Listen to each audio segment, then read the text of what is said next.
న్యాయం చేయమని పోలీస్ స్టేషన్కి వెళ్లిన సిపిఐ నేతలకు పోలీసుల నుంచి అవమానం ఎదురైంది. పెళ్లికి ముందు పిల్ల లావుగా ఉందని అదనపు కట్నం అడిగిన వరుడిపై చర్యలు తీసుకోవాలని కోరినందుకు సిపిఐ నేతను పోలీస్ మెరపట్టి పోలీస్ స్టేషన్ నుంచి గెంటేశారు. దీంతో జరిగిన ఘటనపై నగర పోలీస్ కమిషనర్ను కలిసేందుకు ఆ పార్టీ నేతలు ర్యాలీగా బయలుదేరారు. పోలీసులు వారిని అడ్డుకోవడంతో తీవ్ర ఉద్రిక్తత నెలకొంది. ఘటనపై మరింత సమాచారాన్ని మా విజయవాడ ప్రతినిధి సుబ్బారావు అందిస్తారు. Thank you. పోలీస్ స్టేషన్కి వచ్చినటువంటి సిపిఐ నాయకులపైన పోలీసులు పోసినటువంటి తీరుకు నిరసనగా దాదాపుగా విజయవాడ నగరంలో పెద్ద ఎత్తున సిపిఐ కార్యకర్తలు సిపిఐ చేస్తారు. వారితో మాట్లాడడం చెప్పండి, అసలు పరిస్థితి అసలు రాత్రి ఏం జరిగింది? ఒక మహిళకి న్యాయం చేయమని చెప్పి పోలీస్ స్టేషన్కి వెళ్తే రక్షించవలసినటువంటి ఎస్ఐ గారే భక్షించేటువంటి పరిస్థితుల్లో ఆ కేసుని తిమ్మిని బొమ్మని చేస్తుంటే సిపిఐ నగర కార్యదర్శి శంకర్ గారు వెళ్లి ఆ కేసులో సత్వర న్యాయం చేయమని కోరితే వారిని బయటికి నెట్టేసి అనేక రకాలైనటువంటి దుష్పార్శనలు చేస్తూ కాలర్ పట్టుకుని ఈడ్చుకొచ్చినటువంటి పరిస్థితి రాత్రి జరిగింది. అది తక్షణమే పోలీస్ కమిషనర్ గారికి ఏసీపీ గారికి తెలియజేసినా మేము న్యాయం చేస్తామనేటువంటిది ఏది తప్ప స్పష్టమైనటువంటి ఒక హామీ లేదు. ఆ పాప దగ్గర తీసుకున్నటువంటి కట్నంతో పాటు లావుగా ఉంది 20 కేజీలు బరువు తగ్గాలి అనేటువంటి కారణం చూపిస్తూ ఆ పాపకి అన్యాయం చేస్తుంటే వారి మీద ఎందుకంటే చట్టపరమైనటువంటి చర్యలు తీసుకోలేదు సిపిఐ పార్టీ మేము ప్రశ్నిస్తున్నాం. ఈ రోజు శాంతియుతంగా ప్రదర్శన చేస్తూ పోలీస్ కమిషనర్ గారికి వినతి పత్రం ఇస్తానికి పోతే దాన్ని కూడా పర్మిషన్ లేదని చెప్పి అటకాయిస్తూ రకం చేస్తే మహిళలకు జరిగినటువంటి అన్యాయం మీద స్పాండెన్స్ గా స్పందిస్తూ సిపిఐ పార్టీ చేసిన తప్పిదం అని చెప్పేసి మేము పోలీస్ కమిషనర్ గారిని అడుగుతున్నాం. దాదాపుగా అసలు అంటే మీ ఆందోళన తెలియజేయడం కోసం పోలీసులు దీన్ని అడ్డుకోవడానికి భావిస్తారు. పోలీసు అధికారులు ఇలాంటి కేసులు వచ్చినప్పుడు రక్షించాల్సింది పోయి హేళనగా మాట్లాడతాం, చులకనగా మాట్లాడతాం. ఎవరినైతే రక్షించాలో వారికి బదులు ఎదురు వారికి రక్షణ కలుగజేయడం ఎస్ఐ యొక్క దుర్మార్గానికి అతని యొక్క అడ్డగోలుతనానికి నిదర్శనం. కాబట్టి ఎస్ఐ మీద యాక్షన్ తీసుకోవాలి. మేము కమిషనర్ దగ్గర ర్యాలీ పోవడాన్ని అనుమతించాలి. అంటే ఇక్కడ బాధ్యత రాత్రి ఏం జరిగిందమ్మా? అసలు ఎంగేజ్మెంట్ అయిన తర్వాత ఆ పెళ్లి కొడుకు నువ్వు సన్నగా ఉంటే చేసుకుంటా, లావుగా ఉంటే నేను పెళ్లి చేసుకోను, లావుగా ఉంటే కనుక నాకు 5 లక్షలు కట్నం కావాలి, అలా అయితే నేను చేసుకుంటాను అంటే సన్నగా ఉంటేనే ఆడపిల్ల, లావుగా ఉంటే ఆడపిల్లలు కాదా అండి వాళ్ళకి? పోలీసులు అవతల వాళ్ళతో కూడా టైఅప్ అయ్యారని అనుకుంటారా? ఆ పెళ్లి కొడుకు ఆ ఎస్ఐ రమేష్ గారికి డబ్బులు ఇచ్చి లంచంగా కొనేసుకున్నారు.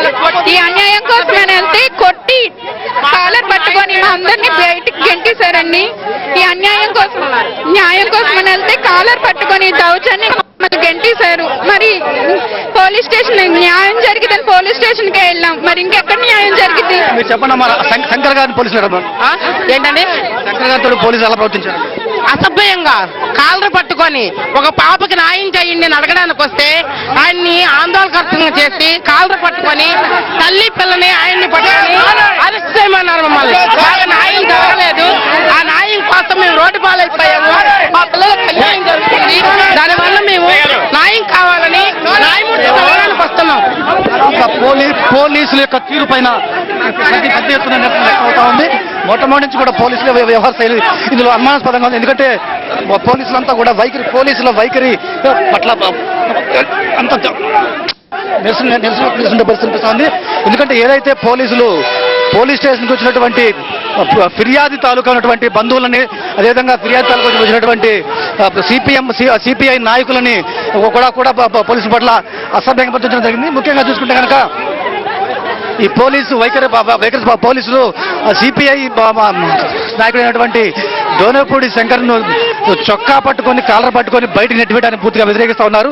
దీనిపైన ప్రజాస్వామ్యయుతంగా ఆందోళన చేసేందుకు పెద్ద ఎత్తున ప్రయత్నం చేసినప్పుడు కూడా పోలీసులు వారి పట్ల కూడా పోలీసులు అమానుషంగా ప్రవర్తించడం, వారి యొక్క ప్రదర్శనను అడ్డుకోవడం ఇవన్నీ కూడా కనబడతా ఉన్నాయి. చెప్పండి, దీన్ని మీరు ఏమేమి చూస్తూ ఉన్నారు? పక్షక పట్ల మాకు అర్థం కావట్లేదు. విజయవాడ నగరంలో ఒక అమ్మాయికి అన్యాయం జరిగిందన్నప్పుడు ఆ అమ్మాయికి న్యాయం చేయమని పోలీస్ స్టేషన్కి వెళ్తే ఎల్లుండి నాయకుల మీద దౌర్జన్యంగా కేసులు పెడతారా? నాయకులు అరెస్ట్ చేస్తారా? ఇదేనా మీరు శాంతి భద్రతలు కాపాడాలని మేము అడుగుతా ఉన్నాం. శాంతి భద్రతలు కాపాడలేనప్పుడు ఇవాళ మీరు ఉండేందుకు లేకెందుకు? ఆడపిల్లకి అన్యాయం జరిగిందని చెప్పినప్పుడు పట్టించుకోని పరిస్థితులు ఉంటే ఇక్కడ న్యాయం ఎక్కడుంది, రక్షణ ఎక్కడుంది? విజయవాడ నగరంలో మహిళలకు రక్షణ లేదని దీన్ని బట్టి క్లియర్ గా అర్థమవుతుంది. వరకట్నం విషయంలో కాపాడమని వెళ్తే నాయకుల పైన వరకట్నము ఆడపిల్లకి అన్యాయం జరిగింది. కట్నం ఎక్కువ అడుగుతున్నారు, కట్నం లేకుండా చేయండి అని చెప్పినా కూడా పట్టించుకోలేని దౌర్జన్య పరిస్థితి. ఇవాళ పోలీసులు పక్షపాతం జరుగుతూ ఒక ముద్దాయిని కాపాడబట్టడం కోసం, ఒక నేరస్తుని కాపాడడం కోసం కక్కన కట్టుకున్నారు విజయవాడ నగర పోలీసులు. దీని మేము సీరియస్ గా యాక్షన్ తీసుకోమని అడుగుతున్నాం. ఆ అమ్మాయికి న్యాయం జరిగే వరకు పోరాడతాం. పోలీసు విధానంలో ప్రక్షాళన జరిగే వరకు మా పోరాటం ఉంటుంది. వీరంతా కూడా ఒకటే ఆందోళన చేస్తున్నట్టు కనిపిస్తా ఉంది. పోలీసుల వైఖరి ఏదైతే ఉందో ఆ వైఖరి పట్ల పూర్తిగా రెస్పెక్ట్ చేస్తున్నారు. ఎందుకంటే ప్రజాస్వామ్యయుతంగా తమ యొక్క ఆందోళన తెలిసినటువంటి హక్కు ఉంది. ముఖ్యంగా పోలీస్ స్టేషన్లో ఉన్నటువంటి ఒక ఎస్ఐ పైన ఫిర్యాదు చేసేందుకు పోలీస్ కమిషనర్కి వెళ్తున్నప్పుడు ఖచ్చితంగా పోలీసులు వాటిని స్వాగతించాలి. ఏదైతే సమస్య ఉందో ఆ సమస్యని పోలీస్ కమిషనర్ దృష్టికి తీసుకెళ్లేటువంటి పరిస్థితి కనిపిస్తుంది. కొంతమంది కాంగ్రెస్ పార్టీ నాయకులు వాటిలో మనం చెప్పండి పరిస్థితి. మేము ఈ సంఘటనకి పూర్తి మద్దతు తెలియజేస్తా ఉన్నాము. గౌరవపూడి శంకర్ గారికి పోలీసులు అనుచితంగా వ్యవహరించారు. కేవలం ఫిర్యాదుదారు పక్షాన పోలీస్ స్టేషన్కి వచ్చి న్యాయం చేయడం అడిగితేనే దౌర్జన్యం చేసిన పరిస్థితి స్పష్టంగా కనపడతా ఉంది. దీన్ని చిలికి గాలివారగా చేస్తాం కోసం పోలీస్ అధికారులు కుట్ర పడుతున్నారు. పోలీస్ స్టేషన్కి వెళ్ళి మాకు అన్యాయం జరిగిందని పోలీస్ కమిషనర్ చెప్పేందుకు వెళ్తాం ఆపడం ఏ విధంగా చూడాలి? ఇది కేవలం కావాలని చెప్పి కొంతమంది అధికారులు చేస్తున్న కుట్రలాగా కనపడతా ఉంది. వీళ్ళు చేస్తున్న ఆగత్యాలు పోలీస్ కమిషనర్ దృష్టికి వెళ్ళకూడదన్న ఉద్దేశంతో అడ్డుకుంటున్నారు. ప్రజాస్వామ్యయుతంగా శాంతియుతంగా చేస్తున్న ఈ ప్రదర్శన అడ్డుకోవడం దుర్మార్గం. దాదాపుగా ప్రతి ఒక్క నాయకుడు కూడా దీన్ని పూర్తిగా ఖండిస్తున్నటువంటి పరిస్థితి కనిపిస్తా ఉంది. ఎందుకంటే పోలీస్ స్టేషన్కి వెళితే తమకు అన్యాయం జరిగింది కాబట్టి ఆ అన్యాయం పైన పోలీస్ కమిషనర్కు ఫిర్యాదు చేసేందుకు తామంతా ఒక ప్రదర్శనగా వెళ్తుంటే దానిని అడ్డుకోవడానికి కూడా ప్రయత్నించడం అంటే పూర్తిగా పోలీసు రాజ్యంలాగా లేదా పోలీసు జులుములాగా చూపిస్తున్నటువంటి పరిస్థితి కనిపిస్తా ఉంది. ఎందుకంటే పోలీసులు కూడా చూస్తా ఉన్నాం. మనం పోలీసులు కూడా పోలీసుల తీరుకు దాదాపుగా సిపిఐ నాయకులంతా కూడా పెద్ద ఎత్తున ఆందోళన వ్యక్తం చేస్తారు. వారంతా కూడా పూర్తిగా వ్యతిరేకిస్తున్నారు. ఎందుకంటే ఈ వైఖరి ఏదైతే ఉందో ఈ వైఖరిని పూర్తిగా ఖండించినటువంటి పరిస్థితి కనిపిస్తా ఉంది. ఎందుకంటే పోలీసు వైఖరి పట్ల ప్రతి ఒక్కరు కూడా ఆందోళన వ్యక్తం చేసిన పరిస్థితి కనిపిస్తా ఉంది.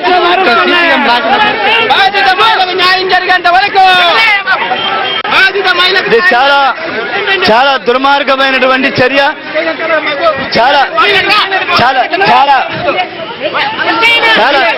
చాలా దుర్మార్గం. ఇదే పోలీసు యంత్రాంగం కావాలని చెప్పి న్యాయం కోసం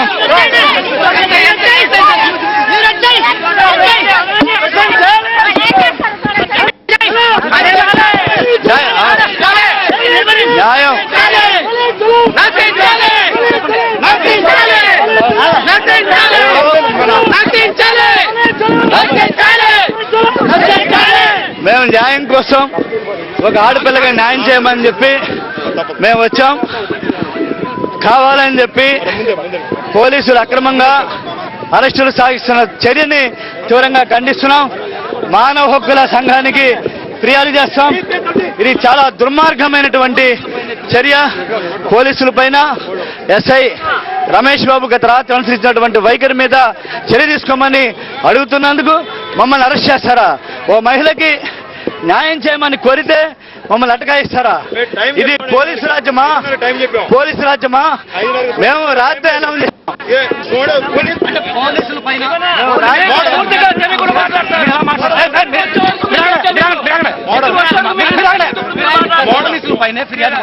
మోడల్ కోడ్ ఆఫ్ కండక్ట్ ఉందండి. సాయంకాలం 5:30 టైం ఇచ్చారు. 5:30 రమ్మన్నారు. మోడల్ కోడ్ ఆఫ్ కండక్ట్ ఉంది. ఓకే, పర్మిషన్ కూడా తీసుకోలేదు వీళ్ళు. సిపిఐ వాళ్ళు పర్మిషన్ తీసుకోవాలి. ప్రొసీడింగ్కి కాదు, ప్రొసీడింగ్ పర్మిషన్ తీసుకోలేదు. ఎనీ ప్రొసీజన్ పర్మిషన్ ఉండాలి. పర్మిషన్ లేకుండా వైలేట్ చేస్తారు కాబట్టి 30 పోలీస్ యాక్ట్ సిటీలో అమల్లో ఉంది. కాబట్టి మేము ఏం చేయలేము. పర్మిషన్ తీసుకుని రమ్మన్నాం. సాయంకాలం 5:30 టైం ఇచ్చారు సిపి గారు. మేమేం చేయలేము. సో లేదు, ఇది కేవలం మున్సిపల్ కార్పొరేషన్ ఎన్నికలు ముగిసినాయి. వర్తించదు, రూరల్ పార్టీకి మాత్రమే వర్తిస్తుంది. ఇది కావాలని చెప్పి పోలీసులు చేసేటువంటి డ్రామా. ఒక అవినీతి పడినటువంటి ఆఫీసర్ని కాపాడడానికి చేసేటువంటి డ్రామాని తీవ్రంగా ఖండిస్తున్నాం. మమ్మల్ని శాంతియుతంగా పోలీసు కమిషన్ ని కలవటానికి వెళ్ళడానికి అవకాశం ఇవ్వమని చెప్పేసి కోరుతున్నాం. లేకపోతే పక్షంలో ఇక్కడ ఉన్న 4 టౌన్ సిఐ మీద కూడా మానవ హక్కుల సంఘానికి ఫిర్యాదు చేస్తాం. అడ్డుపడుతున్నటువంటి విషయం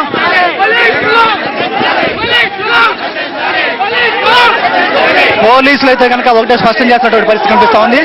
సెక్షన్ 30 అమల్లో ఉన్నటువంటి నేపథ్యంలో ఇక్కడ ఎటువంటి అనుమతులు లేకుండా కూడా ఇటు ఈ వైఖరిని స్పందిస్తా ఉన్నారు. దాదాపుగా ఈ ప్రాంతం అంతా కూడా ఎటువంటి పరిస్థితుల్లో కూడా ఇక్కడ అంగీకారం లేకుండా పోలీసుల అనుమతి లేకుండా సెక్షన్ 30 ప్రకారం నగరంలో ఎటువంటి ర్యాలీలు కూడా నిర్వహించకూడదు కాబట్టి ఖచ్చితంగా ఆందోళనకారులను అరెస్ట్ చేస్తామని పోలీసులు చెప్తా ఉన్నారు. అయితే ఈ వ్యవహారంలో ఈ రోజు 5:30 గంటల ప్రాంతంలో పూర్తిగా పోలీసులకి అనుమతి ఇచ్చినప్పుడు కూడా పోలీసుల యొక్క అనుమతి ఉన్నప్పుడు కూడా ఈ రకమైనటువంటి వ్యవహారాలు తప్పడుతున్నారు. మొత్తం చూస్తుంటే కనుక ఖచ్చితంగా పోలీసులు అనుమతి లేకుండా జరిగినటువంటి సిపిఐ ర్యాలీని పూర్తిగా అడ్డుకుంటామని పరిస్థితి కనిపిస్తా ఉంది. అయితే ఈ రోజు సాయంత్రం 5:30 ప్రాంతంలో పోలీస్ కమిషనర్ కలిసి ఏదైతే ఫిర్యాదు ఉందో ఆ ఫిర్యాదు చెప్పేటువంటి అవకాశం కల్పిస్తామని చెప్తారు. ఇది విజయవాడలో ఆందోళన పరిస్థితి. Out studio.